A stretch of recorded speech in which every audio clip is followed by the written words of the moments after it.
Employees retirement system for county council members, repeal of Bill 4024. Councilman Patoka, did you want to Yes, thank you, address Mr. this? Yes, thank you, Mr. Chair. And the reason I brought this bill for repeal forward is that there were 3 independent events that occurred over the last 2 years that came to a confluence recently. So the first event was Bill 4024 that was introduced in May of 24, passed in July of 24. And it was introduced by Councilman Catch, and it was to so that the pensions for county council members would parallel that of the state General Assembly members. And so that passed in July. And then the second independent event happened in November of 2024, when the voters of Baltimore County approved the language in Bill 4724, which stipulated that the council would be considered full-time rather than part-time. And then the third independent event that occurred recently was not an action by the voters. It was not an action by this council.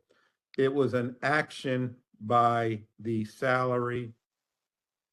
Personnel and Salary Board in the Department of Human Resources. And that board made a recommendation that this council has yet to act on. But many people for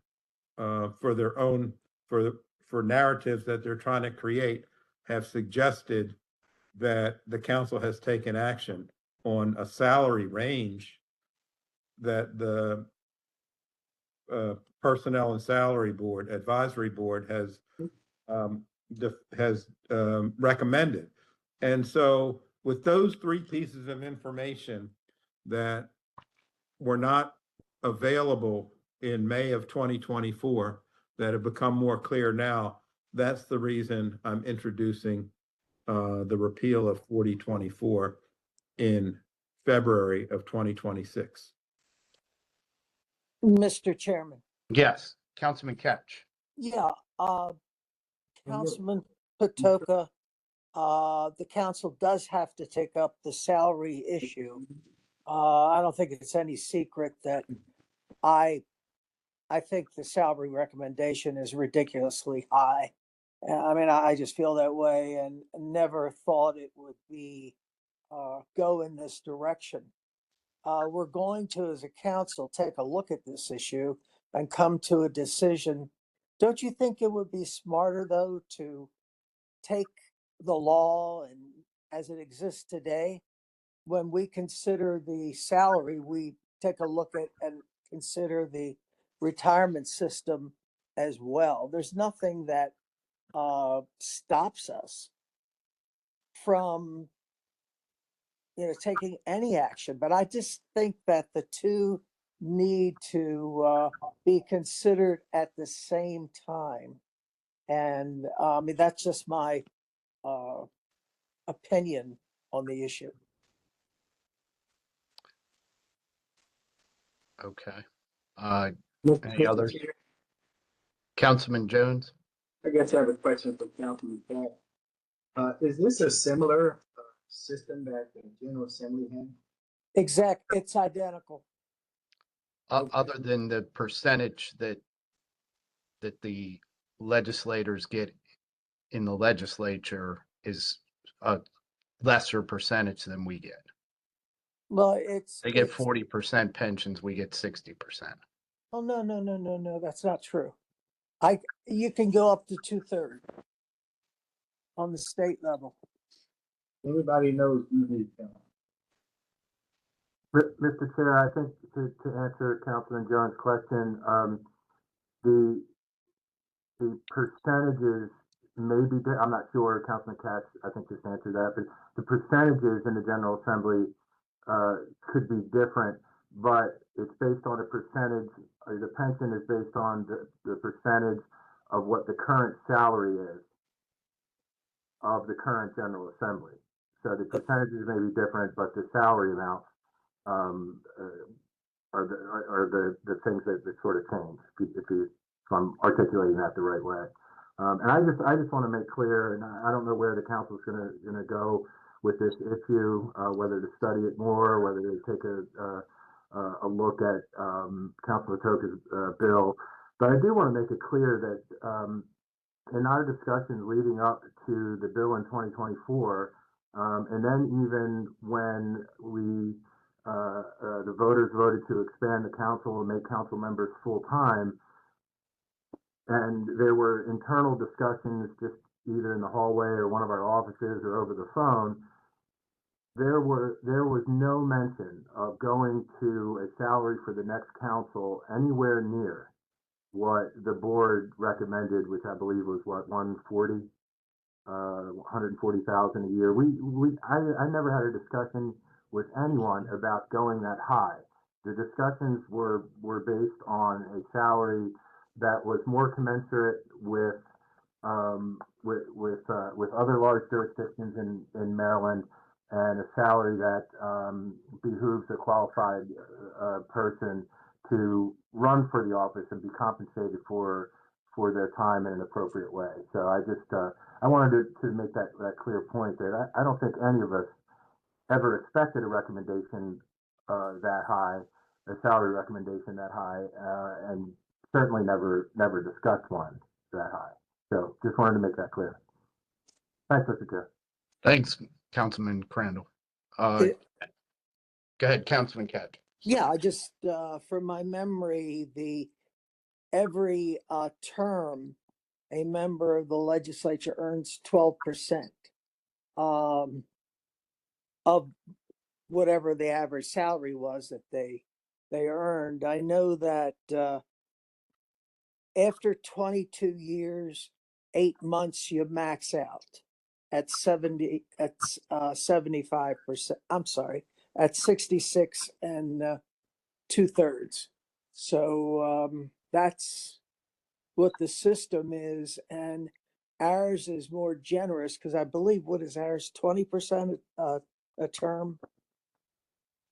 But I think. it caps at 60 now, I believe. Yeah, and the legislative one caps at 66 and 2/3. Because after 40 years in the legislature, that's what I got. 2/3 of whatever the current legislature makes. I guess we need to check into that, because I had two different legislators call me, current legislators, who told me that it was 40%, and that, you know, I if don't know, you're, maybe in the last 12 years they passed a bill to change it to, I don't know. I don't know, we'll have to check that. I'd be a little It may surprised. not matter here, but that's what I was told by some Yeah. current legislators. And they get, they don't need COLAs, because as the salary of the legislature goes up, so does their salary, retirement salary. So thank you. Thank you, Councilman Ketch. Any others? We have a speaker. We want to go to the speaker. Ms. Belcastro? Certainly, Mr. Chair. Our speaker for this item is Nick Stewart. Mr. Stewart, you may begin your testimony when you're ready. Thank you. Good evening, Mr. Chair, members of the council. Wanted to touch on 3 questions tonight. The first is, what was the real cause of this pension issue which you are discussing? Should council pensions match General Assembly pensions? And why are people so upset? And first, this council does disagree as to what caused the issue. Some say it was because of how 4024 changed how pensions were calculated, so that they would be based on the future salaries of new councils. So that's one saying on one hand. On the other hand, others say it's because the council supported going from part-time to full-time salaries. The issue is very clearly the former, because Bill 4024 changed how pensions are calculated. I don't think there's anything inherently wrong with full-time salaries. Montgomery County, Prince George's County, they both do it. And the people who are running for county council are planning on this. So I don't think that's the issue. The issue is that your pensions are now based on future salaries that you never earned. And that's the issue. And that's why the council, in my opinion, should pass this repeal. Now, second, as you mentioned, some say that it's not a big deal because we're trying to match what the General Assembly does. But the trouble is that the council pensions were already more generous than the General Assemblies for the reason mentioned by you, Mr. Chair, but also because council members already get paid more. They can start collecting their pensions even earlier. And council members have a better rate of accrual for each year of service. That can translate into tens of thousands of dollars. So it wasn't right for council pensions to match the General Assemblies in this case. But finally, I think people are really upset because changes to compensation should only benefit new councils, not anyone on this council, to avoid any appearance of self-dealing. And that didn't happen here. So we're upset about that. We're upset about being told that this is some sort of Lemony Snicket series of unfortunate events. That's not true. We know that people pay most attention to the things that affect their pay, sure. But we also know that here, in 64 days, the work group recommended going to full-time salaries and shared what other counties were paying at that time. And then a bill was introduced and passed so pensions would be based on what new councils make, whatever that might be.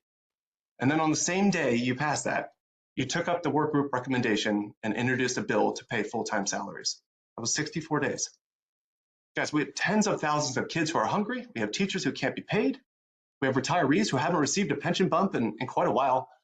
And so we have 200 people who have signed this petition to repeal the bill, and it's why I urge you to repeal it too. Okay, thank you, Mr. Stewart. Any other comments or questions? Okay. All right, so we're going to move on to Bill 2026. This is from Councilman Marks, Development